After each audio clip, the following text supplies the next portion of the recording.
The mining station's lights flickered as Captain James Walker made his nightly rounds. The distant star cast a pale blue glow through the reinforced windows, illuminating the empty corridors of Outpost 47. Located in the outer rim of human space, the station was humanity's farthest mining operation, extracting rare minerals from the asteroid belt of the Proxima system. Walker stopped at the main control room, his boots making soft thuds against the metal floor. The night shift crew worked quietly at their stations, monitoring the automated mining drones that did the dangerous work outside. Everything seemed normal, just another quiet night at the edge of human space. That's when the first message came. "Captain, we're picking up an unknown signal," said Robert, the communications officer. His eyes were fixed on the screen in front of him, fingers dancing across the control panel. "It's not using any known frequency patterns." Walker moved closer, his interest piqued. In his 15 years of space service, he had never encountered an unknown signal this far out. "Can you clean it up?" "Working on it, sir." Robert adjusted several settings, and slowly, through the static, a voice emerged. The language was unlike anything Walker had ever heard before. It seemed to flow like water, with strange harmonics that made his skin tingle.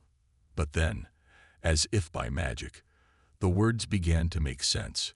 The universal translator was finally catching up. "Repeat, this is a message for the species known as humans. We are the keepers. Your presence has been noted, and this warning is given as a courtesy." Walker leaned forward, his heart racing. First contact. After all these years of wondering if humanity would meet other intelligent life, it was happening during his shift, on his station. "We acknowledge your message," Walker replied, following first contact protocols. "I am Captain James Walker of the Earth Mining Corporation. We are receiving you." There was a pause, and for a moment, Walker thought they had lost the connection. Then the voice returned, stronger this time. "Captain Walker, what we have to say is of grave importance. Your species must withdraw from this region of space immediately." The control room fell silent. Even the usual hum of machinery seemed to quiet down. "May I ask why?" Walker kept his voice steady, professional. "We have detected no threats in this region. The threats you cannot detect are the ones that will destroy you," the voice replied. "Two ancient races are about to wage war across this sector of space. Their conflict has been brewing for millennia, and your presence here will only result in your destruction." Walker exchanged glances with his crew.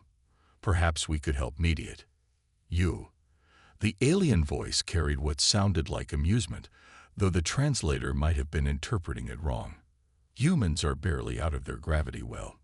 You are children playing with tools you don't understand. This conflict is beyond your comprehension or capability. We have dealt with conflicts before." "Not like this," the voice cut him off. "The powers you will face have technologies that would appear as magic to your primitive understanding. They have destroyed civilizations far more advanced than yours. The Dominion and the Collective will tear this sector of space apart, and your species will be nothing but dust in their wake." Walker straightened his back, feeling a mix of fear and determination. "We can't just abandon our colonies and operations. Then you will die with them. We have given the same warning to 11 other emerging species in nearby sectors. Some have already begun their evacuations. Be wise, humans. You cannot save anyone from what's coming. Not yourselves, not others. The best you can do is run." The signal began to fade, but one last message came through. "Remember, humans, when the darkness comes, and it will come soon, don't try to be heroes. You won't save anyone. You'll only add your names to the list of extinct species." The transmission ended, leaving the control room in heavy silence.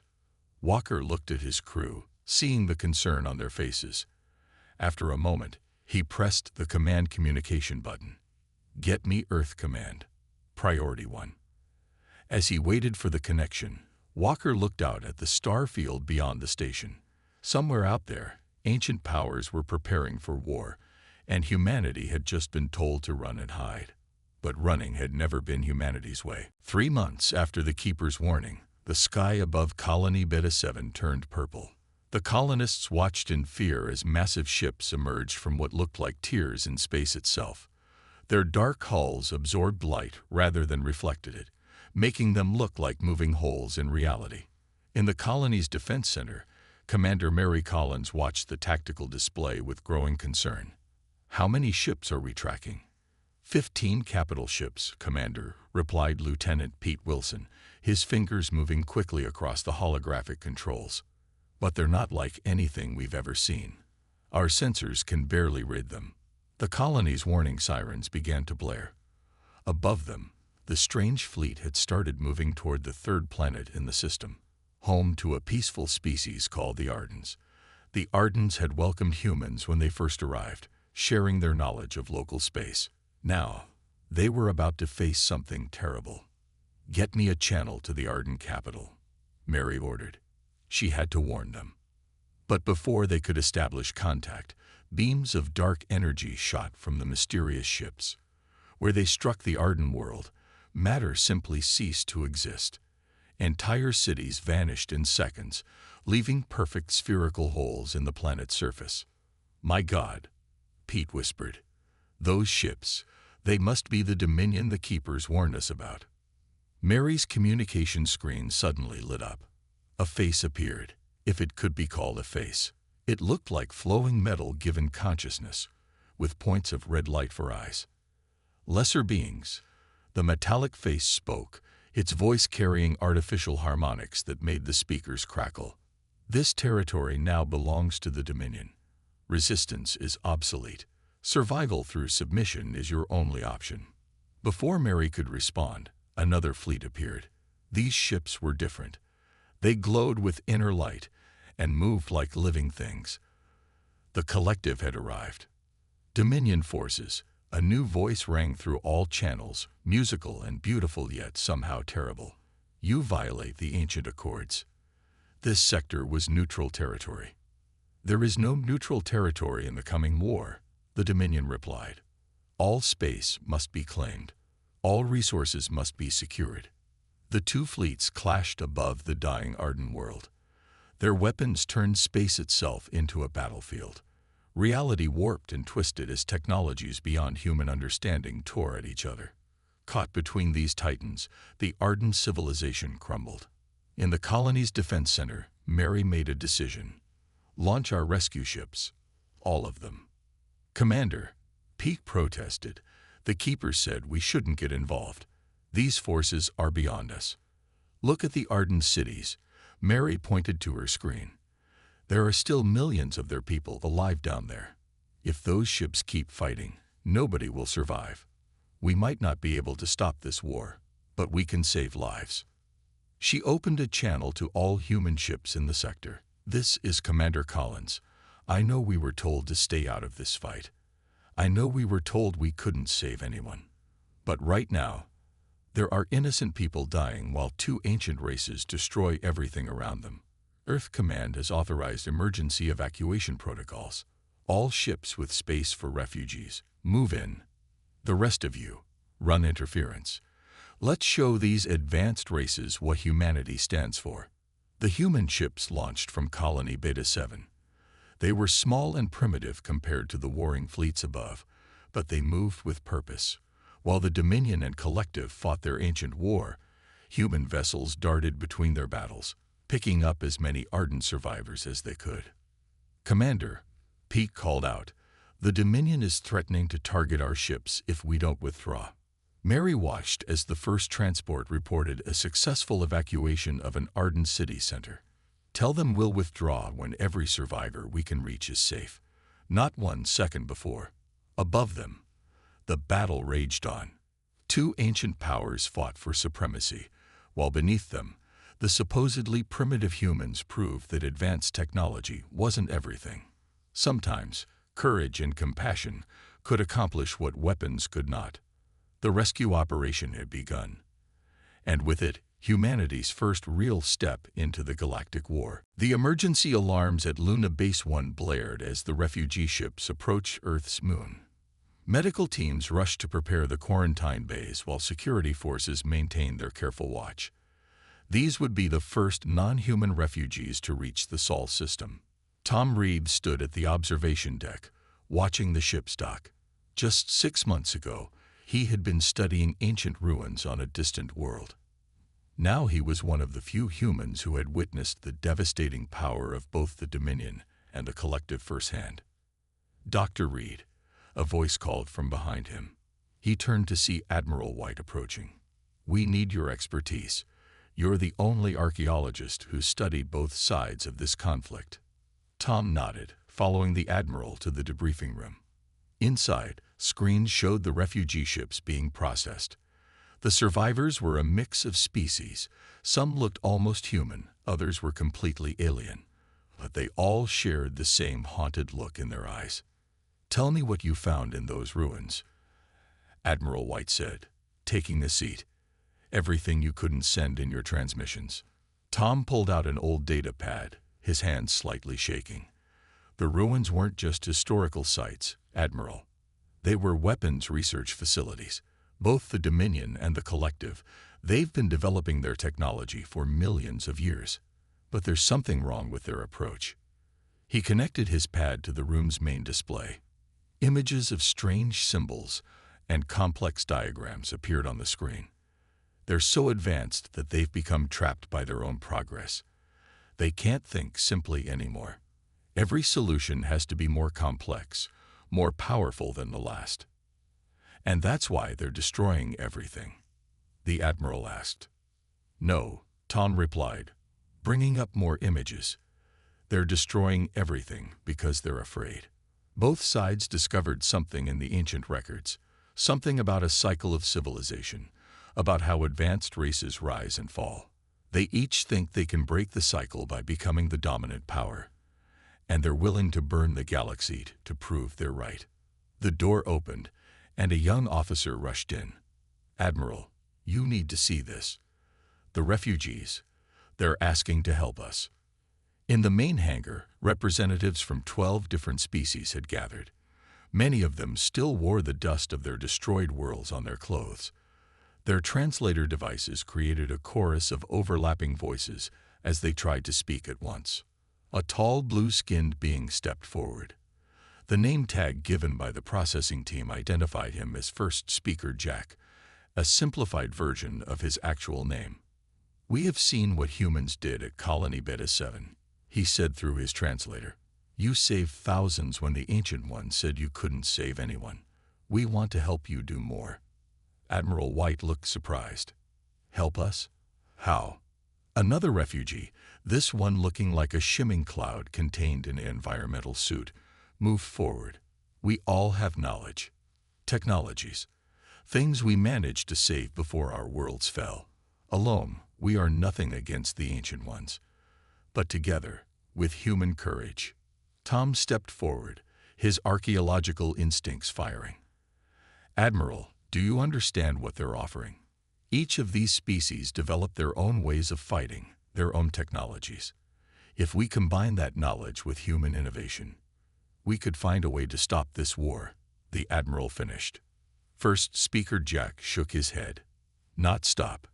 The Ancient Ones cannot be stopped. But perhaps we can save others. Like you saved us. The Keepers were wrong about humans. You do not run. You do not abandon others to die. We wish to learn this from you." Admiral White looked around the hangar. Here were beings from across the galaxy, all brought together by humanity's refusal to stand aside in the face of destruction. "Then let's get to work. Tom, gather everything you learned from those ruins. Everyone else, we need to know everything you can tell us about both the Dominion and the Collective's technologies." As the gathered refugees began sharing their knowledge, Tom couldn't help but smile. The Keepers had called humans primitive, had said they couldn't save anyone. But here, in this hangar, surrounded by survivors of destroyed worlds, humanity had already proved them wrong. And this was just the beginning. Dr. Anna Miller stared at the holographic display floating above her lab table in the underground facility of Luna Base 1. Around her, Teams of human scientists worked alongside alien refugees, studying the advanced technology that had been saved from their fallen worlds. "It just doesn't make sense," she muttered, rotating the complex energy patterns with her hands. "They're making it too complicated." Next to her, a crystalline being named Ray, shortened from its original 30-syllable name, shifted colors in agreement. The Dominion and Collective both believe that more complex means more powerful. They have forgotten the simple truths. Anna walked through the hologram, her mind racing. For 3 weeks, they had been studying the weapons technology of both ancient races, while everyone else focused on trying to copy or counter their advanced systems. She had noticed something odd. "Look at this," she said, pulling up 2 different energy signatures. The Dominion uses quantum-folded space to power their weapons. The Collective uses psychic-enhanced energy fields. But both of them are ignoring basic physics. She pressed a button, and a simple magnetic field appeared between the 2 signatures. Both patterns immediately began to destabilize. By the stars, Ray's crystalline form flickered in excitement. They've become so focused on complexity, they've forgotten about fundamental forces. Anna smiled, reaching for her communication pad. "Get me Admiral White. I think we found their weakness." Hours later, the main conference room was packed. Admiral White sat at the head of the table, surrounded by both human officers and refugee representatives. Anna stood before them, her presentation ready. "Both the Dominion and Collective have spent millions of years developing their technology," she began. "But they've done it wrong. They keep building on top of old systems, making them more and more complex. It's like they're trying to build a skyscraper without checking the foundation." She showed them the test results. "Their weapons are powerful, yes, but they're also fragile. We don't need to match their technology. We just need to disrupt the basic forces they've forgotten about." "How exactly do we do that?" Admiral White asked. Anna brought up a new diagram. "We build simple devices, magnetic field generators, gravity pulses, basic wave disruptors. Nothing fancy, nothing they would expect or even recognize as weapons. Their complex systems are so finely tuned that even small disruptions in the basic forces of physics can cause them to fail." First Speaker Jack stood up. "My people specialized in gravity manipulation before our world fell. We could help develop these simple weapons. The Mist Collective offers our knowledge of wave harmonics." Another refugee added, their environmental suit humming. One by one, the refugee representatives offered their help. Each had technologies or knowledge that, while not as advanced as the ancient races, could be combined in new ways. Simple ways that the Dominion and Collective wouldn't expect. "How long to retrofit our fleet?" Admiral White asked. 2 weeks for the first ships," Anna replied. "The beauty of simple solutions is that they're quick to implement." Just then, the room's lights flickered. A familiar harmonious voice filled the air. The keepers had returned. "Humans," the voice said, carrying that same tone of superiority they'd heard before. "We warned you to stay out of this conflict. Our sensors detect your weapons development. You cannot hope to match the ancient ones. Your attempts will only bring destruction faster." Admiral White stood up. "We're not trying to match them. We're going to show them something they've forgotten. And what could primitive humans possibly teach races that have existed for millions of years?" Anna stepped forward. "Sometimes the simplest solution is the best one. And sometimes, those who call others primitive are the ones who have lost their way." The keeper's presence faded without response. In the silence that followed, humans and refugees looked at each other with new determination. The ancient races had forgotten the basic truths in their quest for power. But humanity remembered, and soon they would remind the galaxy that complexity isn't always the answer. The real work was about to begin. The colony world of New Hope lived up to its name as the first test of humanity's new defense systems. Orbiting a yellow star much like Earth's sun, it was home to both human settlers and refugees from 3 different alien species. Now, it was about to face the Dominion's mighty fleet. Captain Lisa Moore stood on the bridge of the destroyer Earth's Shield, watching as her crew made final preparations. The ship's new systems looked almost primitive compared to their previous equipment. Simple magnetic field generators and gravity pulse emitters instead of the advanced energy weapons they'd used before. Dominion ships detected, her sensor officer reported. 5 capital ships, multiple support vessels. They're using their standard attack formation. Lisa took a deep breath. Send word to the rest of the fleet. Remember your training. Keep it simple, just like Dr. Miller taught us. The Dominion ships emerged from their spacefold, their dark hulls absorbing the starlight around them. They were massive, each one bigger than Earth's largest cities. Their presence alone usually sent other species running in terror. Attention primitive vessels. The Dominion's transmission boomed across all channels. Your colony holds resources we require.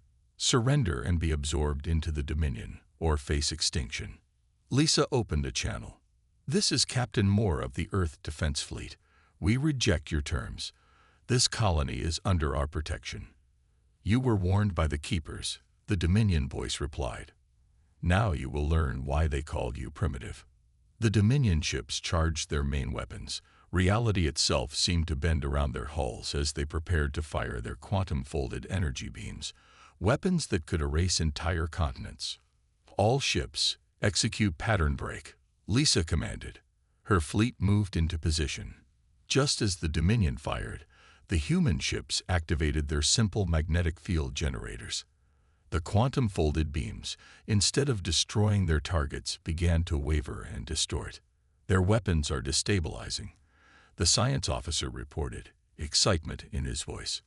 Dr. Miller was right. Their advanced technology can't handle basic force disruption. The Dominion ships fired again, but this time the human fleet was ready. Gravity pulse emitters activated, creating waves of distorted space that made the enemy's complex targeting systems useless. Their shots went wide, missing the colony completely. They're recalibrating, Lisa noted. Launch counterattack, Phase 2. Small, fast ships darted out from behind the human destroyers. These were the refugee vessels, modified with their own simple but effective weapons. They fired concentrated bursts of basic wave energy. Nothing fancy, just pure disruption of fundamental forces. The effect on the Dominion ships was immediate. Their complex shield systems, unable to cope with such simple attacks, began to flicker and fail. Their quantum-folded space drives started to misalign. Impossible. The Dominion commander's voice had lost its artificial calm. Your technology is too primitive to affect our systems. That's exactly why it works, Lisa replied. Sometimes the simplest solution is the best one. The battle turned quickly. Unable to use their advanced weapons effectively, and with their complex systems failing, the mighty Dominion fleet was forced to retreat. As they vanished back into spacefold, Lisa could hardly believe what had just happened. Report on colony status, she ordered. No damage to the surface, Captain. Our defensive strategy worked perfectly. We've just proved that humanity can stand against the ancient races. The bridge crew cheered, but Lisa kept her focus. Send word to Earth Command. The Dominion will be back, and they'll probably bring the collective with them. But now we know we can fight back. As she looked down at the colony below, Lisa smiled. The refugees there had feared they would never be safe again. The Keepers had said humans couldn't save anyone. But today, they had proved that sometimes being primitive meant remembering the fundamental truths that the advanced races had forgotten. The first battle had been won. Now the real war could begin. The war room of Earth Command buzzed with activity as reports came in from across the galaxy. On the main screen, red and blue markers showed the positions of Dominion and collective forces. Both ancient races had finally decided to unleash their full power. Admiral White stood with Dr. Anna Miller and Tom Reed, watching as more distress signals appeared on the map. The refugee representatives from a dozen species crowded around them, their faces showing varying degrees of concern. They're using their superweapons, Tom said, pointing to a cluster of vanishing stars. The Dominion is literally erasing space-time, while the Collective is turning entire solar systems into energy weapons. Anna nodded grimly. They're desperate. Our simple countermeasures have frustrated them so much that they're willing to destroy everything just to prove their superiority. First Speaker Jack moved forward, his blue skin pale with worry. My home sector. It's gone. Just gone. How can we fight enemies willing to unmake reality itself? Admiral White's answer was interrupted by a new alert. The main screen showed a familiar energy pattern. The Keepers were trying to make contact. When their image appeared, the usual superior tone in their voice was gone. Instead, they sounded afraid. Humans, we were wrong about you. We need your help. The room fell silent. Admiral White stepped forward. The same help you told us not to offer others. Our homeworld, the Keepers continued, ignoring the jab. Both the Dominion and Collective are approaching it. Our defenses cannot stop their superweapons. We are asking for sanctuary. Tom checked his datapad. The Keeper homeworld holds some of the oldest knowledge in the galaxy. If it's destroyed, we'll help, Admiral White said firmly. But on one condition, you join the Defense Coalition. No more standing aside. No more telling others to run and hide. The Keepers were quiet for a moment. We accept. Please, hurry. Anna rushed to a control panel. Admiral, I've been working on something with the refugee scientists. We call it the SHIELD Network. It's not a weapon. It's a protection system based on linking simple technologies together. If we can set it up around the Keeper world. Do it, the Admiral ordered. All ships of the Defense Coalition, prepare for immediate deployment. This is the moment we've been waiting for. Hours later, the largest fleet ever assembled under human command approached the Keeper homeworld. Ships of every size and shape, crewed by beings from dozens of species, moved into formation. On each vessel, simple but effective countermeasures hummed to life. The Dominion arrived first, their reality-erasing weapons charging. The Collective appeared moments later, their living ships glowing with harvested stellar energy. Attention Primitive Alliance, the Dominion's message boomed. Your interference ends today. Witness true power. Both ancient races fired their superweapons simultaneously. Space itself seemed to scream as unimaginable energies were unleashed. But this time, humanity was ready. Activate the SHIELD network. Admiral White commanded from his flagship. Thousands of simple devices activated at once, creating overlapping fields of basic forces, gravity, magnetism, and pure energy. Where the ancient races tried to unmake reality, these fundamental forces held it together. Their complex superweapons crashed against physics itself, and physics won. Impossible. The Collective's voice rang out. How can primitive technology stand against our power? The answer came as the Defense Coalition's fleet moved forward. Refugee ships fired disruption beams, while human vessels projected interference fields. The simple countered the complex, the basic undermined the advanced. From the surface of their world, the Keepers watched in amazement as the two most powerful forces in the galaxy were forced back by technologies they had dismissed as primitive. Send word to all worlds, Admiral White ordered. The Defense Coalition offers protection to any who need it. The age of running and hiding is over. The battle for the Keeper homeworld marked a turning point in the war. The ancient races had finally met an enemy that couldn't overwhelm with raw power, an alliance that remembered the simple truths they had forgotten. And it all began because humanity refused to believe they couldn't save anyone. 1 year after the battle at the Keeper homeworld, the Great Hall of Luna Base 1 was filled with representatives from over 100 species. Some had been refugees, others were former neutral worlds, and a few were even former supporters of the ancient races. They all gathered to witness the signing of the Galactic Concordat. Admiral White stood at the podium, looking out at the diverse assembly. Next to him, Dr. Anna Miller and Tom Reed sat with the other heroes of what historians now called the War of Simplicities. First Speaker Jack, now the leader of the Defense Coalition's diplomatic corps, waited to present the final treaty. A year ago, Admiral White began, we were told we couldn't save anyone. That humanity was too primitive to make a difference in a war between ancient powers. Today, we gather not to celebrate victory through force, but success through unity. The main screen showed images from across the galaxy. The SHIELD network now protected dozens of worlds. Where the Dominion and Collective had once destroyed entire systems, simple technology maintained peace. Their superweapons, rendered useless by basic physics, had been abandoned. The Dominion and Collective have finally agreed to peace talks. First Speaker Jack announced, his translator conveying his joy. They've seen that their path of endless advancement led only to destruction. Some of their worlds have even asked to join our alliance. Tom stepped forward with his datapad. We've begun sharing knowledge between all species, not to build bigger weapons or more complex systems, but to understand the fundamental forces that connect us all. The Keeper's archives show that every great civilization fell when they forgot the simple truths in pursuit of ultimate power. But humanity remembered. Anna added, we showed that you don't need to erase reality to protect it. You don't need to harvest stars to light the way forward. Sometimes, the most powerful solution is also the simplest one, working together. The hall erupted in applause.